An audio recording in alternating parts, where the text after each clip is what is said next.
एक बार एक शिकारी जंगल में शिकार करने गया। जंगल में शिकार करते हुए वह आगे बढ़ रहा था कि उसे एक मंदिर दिखा। शिकारी सोचा कि चल के अंदर मंदिर में दर्शन कर लेता हूँ। यह सोचकर शिकारी मंदिर के अंदर चला गया। वहां देखा कि मंदिर में शिवलिंग विराजमान है। शिकारी शिवलिंग के सामने लेट के प्रणाम किया और शिवलिंग के सामने हाथ जोड़कर कहने लगा कि प्रभु, मुझे तो पूजा पाठ करने नहीं आता, इसलिए मैं नहीं जानता कि मैं किस तरह से आपकी पूजा करूं। परंतु मैं इतना सुना हूं कि भगवान को कुछ चढ़ाया जाता है, लेकिन मेरे पास इस समय कुछ नहीं है जो मैं आपको चढ़ाऊं। इतना कहकर वह चुप हो गया और कुछ सोचने लगा। फिर उसने सोचा कि मेरे पास तो शिकार किया हुआ मांस है, क्यों न मैं इसमें से थोड़ा मांस भगवान को चढ़ा दूं। यह सोचकर उसने मांस का एक टुकड़ा भगवान को चढ़ाकर चला गया। मंदिर का जो पुजारी था उसका घर दूर था, इसलिए वह हफ्ते में एक बार ही मंदिर आ पाता था और हफ्ते में एक दिन आता तो मंदिर की साफ सफाई करता, पूजा पाठ करके चला जाता। अगले दिन पुजारी मंदिर आया तो देखा कि शिवलिंग के बगल में मांस का टुकड़ा रखा है। पुजारी जल्दी से उसे उठाकर मंदिर से बाहर फेंका और शिव जी से हाथ जोड़कर क्षमा याचना करने लगा। पुजारी कहने लगा, हे भगवान, मुझे माफ करिए जो मैं रोज यहाँ नहीं आ पाता।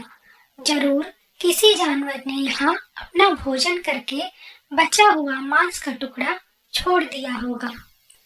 भगवान माफ करिए मुझे। उसके बाद पुजारी मंदिर को अच्छे से साफ करके चला जाता है। अगले दिन शिकारी जंगल में आता, शिकार करता और जाते समय मंदिर में दर्शन करता और एक टुकड़ा मांस का चढ़ा देता। ऐसे ही शिकारी प्रतिदिन करता, रोज जंगल आता, शिकार करता और मंदिर जाके दर्शन करता।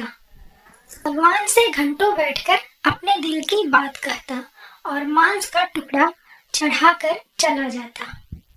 एक दिन शिकारी देखा कि मंदिर तो बहुत गंदा हो गया है, शिवलिंग पर धूल जमी है। शिकारी सोचा कि क्यों न मैं साफ सफाई कर दूं आज। शिकारी पूरे मंदिर को अपने कपड़े से बहार दिया और शिवलिंग पर जमी धूल हटाना चाहा। फिर उसने सोचा कि मेरे पास तो बाल्टी भी नहीं है, मैं कैसे ही पानी लाऊं यहाँ तक। वह सोचा कि एक काम करता हूँ, मैं अपने मुख में पानी भर के यहाँ तक लाता हूँ, इससे मैं शिवलिंग की सफाई कर दूंगा। यह सोचकर शिकारी तालाब के पास जाता है और अपने मुख में पानी भर के ले आता है और शिव जी के ऊपर लाके डाल देता है। पूरे मंदिर की और शिवलिंग की सफाई करके मांस चढ़ाकर शिकारी चला जाता है। अगले दिन मंदिर का पुजारी आता है तो देखता है कि किसी ने पूरे मंदिर की साफ सफाई की है। पुजारी खुश हो जाता है यह देखकर। मंदिर के अंदर जाता है तो देखता है कि फिर से मांस यहाँ रखा है और शिवलिंग के ऊपर थूक पड़ा है। पुजारी समझ जाता है कि यह किसी जानवर का काम नहीं है, बल्कि किसी मनुष्य का काम है। पुजारी रोने लगता है और भगवान से कहता है, भगवान जी, आप क्यों उस मनुष्य को दंड नहीं दे रहे? आप इतना अपमान क्यों सह रहे? आपके ऊपर कोई थूक के चला जा रहा, आपको रोज कोई मांस का टुकड़ा चढ़ा रहा, ये सब देखकर भी आप कुछ नहीं करते। भगवान, आप उसे सजा दीजिए, वरना कोई भी आपको नहीं मानेगा। आप अपना अपमान कैसे सह रहे हैं भगवान? यह कहकर पुजारी वहाँ सिर पटक के रोने लगता है। तभी शिव जी वहाँ प्रकट होते हैं। शिव जी को देखकर पुजारी प्रणाम करता है और फिर से यही सब बातें कहने लगता है। तब शिव जी कहते हैं, तुम देखना चाहते हो कि वह कौन है? तो सुनो, कल प्रातः तुम मंदिर के बाहर छुप जाना और सारा क्रियाकलाप बाहर से ही देखना। अरे कहा, ठीक है प्रभु, जैसी आपकी आज्ञा। अगले दिन सुबह पुजारी आके मंदिर के बाहर छुप गया। बहुत देर बाद देखा कि एक शिकारी मंदिर में मांस का टुकड़ा लिए हुए जा रहा। पुजारी देखकर समझ गया कि यही है वो जो भगवान का इतना अपमान करता है। परंतु पुजारी चुपचाप खड़ा रहा, कुछ बोला नहीं। शिकारी अंदर गया तो देखा कि कल उसने जो मांस चढ़ाया था वो वहीं पड़ा है। शिकारी यह देखकर भगवान से कहने लगा, हे प्रभु, मुझसे कोई अपराध हुआ है क्या? आपने मेरा चढ़ाया हुआ मांस ग्रहण नहीं किया है।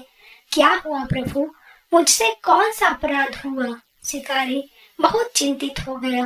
तभी शिकारी देखा कि शिवलिंग के दाहिनी आंख से रक्त बह रहा और आंख में चोट लगी है। शिकारी यह देखते ही डर गया और दुखी हो गया।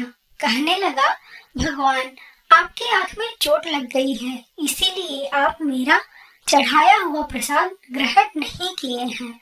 आपको तो बहुत दर्द हो रहा होगा ना?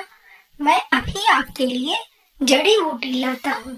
और शिकारी दौड़ के गया, जड़ी बूटी पीस कर ले आया और शिवलिंग के दाहिनी आंख पर लगा दिया और कहने लगा, प्रभु, अब आपकी आंख ठीक हो जाएगी। तभी शिवलिंग के आंख से और तेज रक्त बहने लगा और जड़ी बूटी भी बह गया।